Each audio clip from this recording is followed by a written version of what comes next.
Hello students, இப்போ நம்ம இதில் பார்க்க போகிறது 7ஆம் வகுப்பு கணிதம் முதல் படம் 4வது பாடம் பார்த்தீங்கன்னா நேர் மற்றும் எதிர் விகிதங்கள். இவற்றையும் பேஜில் எங்கள் புக்கில் பார்த்தீங்கன்னா 81ல் இந்த 2 கொஷின் கேட்டிருப்பாங்க. அதுக்கு ஆன்சர் பார்க்கலாம். ஃபர்ஸ்ட் கொஷின் பாருங்கள். பின்வரும் அட்டவணையை நிறைவு செய்து அவை எந்த விகிதத்தில் உள்ளன என்பதை காண்கன்னு கேட்டுக்கிறாங்க. அப்போ ஃபர்ஸ்ட் கொஷின் பாருங்கள். மிட்டாய்களின் எண்ணிக்கை விலை ரூபாயில் சொல்லியிருக்காங்க. அப்போ மிட்டாய்களின் எண்ணிக்கை அதிகரிக்கும் போது விலையும் அதிகரிக்கும். அப்போது ஒரு மிட்டாயோட விலை 5 ரூபா. அப்போ இங்கே என்ன வரும்? ஒன்றுக்கு அப்புறம் என்ன வரும்? 2. அப்போ 2 மிட்டாயோட மதிப்பு 10 ரூபா. அப்போ 3 மிட்டாய்னா 5 ரூபாய் அதிகமாகுது. அப்போ இங்கே 15ன்னு வரும். அதுக்கப்புறம் 4ஓட 20, 5ஓட 25. அடுத்தது இங்கே பார்த்தீங்கன்னா 6ன்னு வரும். 6 30. அப்போ இது அதிகமாகும் போது இதுவும் அதிகமாகுதுங்களா? அப்போ அதிகமாகிடுச்சுன்னா என்ன விகிதம்? அது நேர் விகிதம். அப்போது இதெல்லாம் நீங்கள் இது எடுத்து அப்படியே ஆன்சராக போட்டிங்கன்னா இது போட்டதெல்லாம் அதுதான் ஆன்சர் இதுக்கு. அதுக்கப்புறம் பாருங்கள், 2வது கொஷின் பார்த்தீங்கன்னா வேலையாட்களின் எண்ணிக்கை நேரம் மணியில் சொல்லியிருக்காங்க. ஒரு பேருனா 20 மணி ஆகும். அதே 2 பேருனா ஒருத்தருக்கு 20. அப்போ இது 2ஆல் நீங்கள் என்ன பெருக்குனிங்கன்னா உங்களுக்கு 20 வரும்? 10. அப்போ இங்கே 10ன்னு வரும். அடுத்ததுக்கப்புறம் பாருங்கள், 4ஓட 5 பெருக்குனிங்கன்னா தான் உங்களுக்கு 20 வரும். அப்படின்னா 5 போட்டால் அப்போ 5ஓட என்ன பெருக்குனிங்கன்னா 20 வரும்? 4. அப்போ இங்கே 4ன்னு வரும்.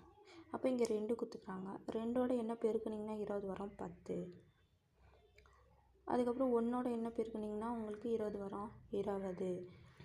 அதுக்கப்புறம் இன்னொன்று கேட்டிருந்தாங்க. அது வந்து 20க்கு டபுள் பண்ணிங்கன்னா 40. 40 பேர் இருந்தீங்கன்னா எவ்வளோ ஆகும்? அரை நாள் தான் ஆகும். அதனால அரை. அவ்வளோதான். இது பாருங்கள், இது அதிகமாகும்போது இது குறைஞ்சினே வருதுங்களா? அப்போது இது எதிர் விகிதம். அதுக்கப்புறம் பாருங்கள், 2வது கொஷின். பின்வரும் எடுத்துக்காட்டுகளை வாசித்து அவற்றை வகைப்படுத்துகன்னு கேட்டுக்கிறாங்க.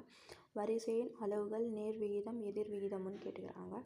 அப்போ பாருங்கள், ஃபர்ஸ்ட் கொஷின். நோட்டு புத்தகங்களின் எண்ணிக்கையும் அவற்றின் விலை. நோட்டு புத்தகத்தோட விலை அதிகரிக்கும் போது அவற்றின் விலை கூட அதிகரிக்கும். அப்போ இது நேர் விகிதத்தில் இருக்கும். அப்போ இங்கே எழுதிக்கோங்க நேர் விகிதம். அப்போ இது எதிர் விகிதம் கிடையாது, அதனால் டேஷ் போட்டுக்கோங்க.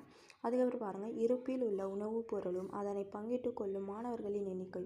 இருப்பில் எவ்வளோ இருக்குன்னு தெரியாது, அது மாணவர்கள் அதிகமாக கூட இருக்கலாம். அதனால் இது எதிர் விகிதம்னு வரும். அப்போது எதிர் விகிதம்.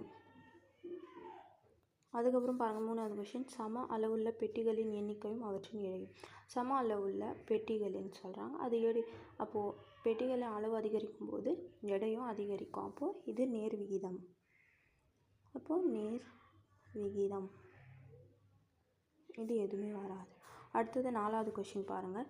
சீருடைகளின் எண்ணிக்கையும் மாணவர்களின் எண்ணிக்கையும். அப்போது ரெண்டுமே மாணவர்கள் எவ்வளோ இருப்பாங்கன்னு கணக்கு போட்டு தான் சீருடைகள் பள்ளிக்கு வரோம். அப்போ பார்த்திங்கன்னா நேர் விகிதம் தான் இருக்கும்.